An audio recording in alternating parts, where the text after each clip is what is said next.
Well folks, it's 2022.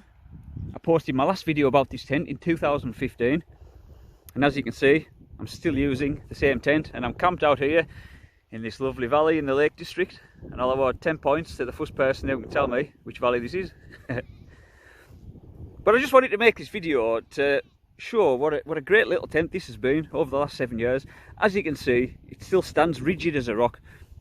It's never let me down across all 3 seasons. It still looks brand new, and to be honest, I wouldn't be surprised if I get another 7 years out of it.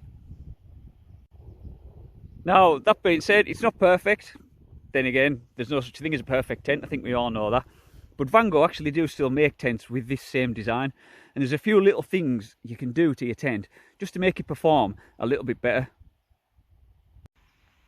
One of the first things you can do with all Vango tents is learn how to use these pegging points correctly.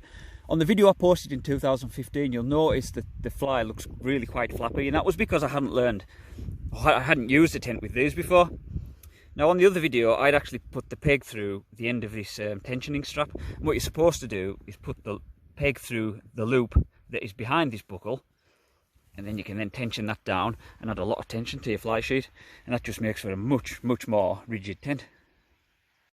Now one of the drawbacks of this design of tent is that sometimes in very windy weather, across the central seam which runs front to back, when the wind does get up quite high, the inner can sometimes touch the outer, and I did mention this in my first video.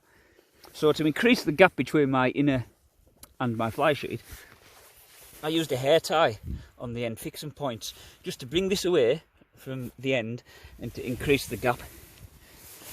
And something else you can also do, if the wind and rain do get really quite high and you are concerned about the fly touching the inner and transferring moisture, you can simply just remove the central fixing point above the centre of the inside, and that massively increases the gap between the fly and the inner, and it still leaves you with plenty of headroom to ride your storm out, and it doesn't affect the rigidity of the tent or anything like that.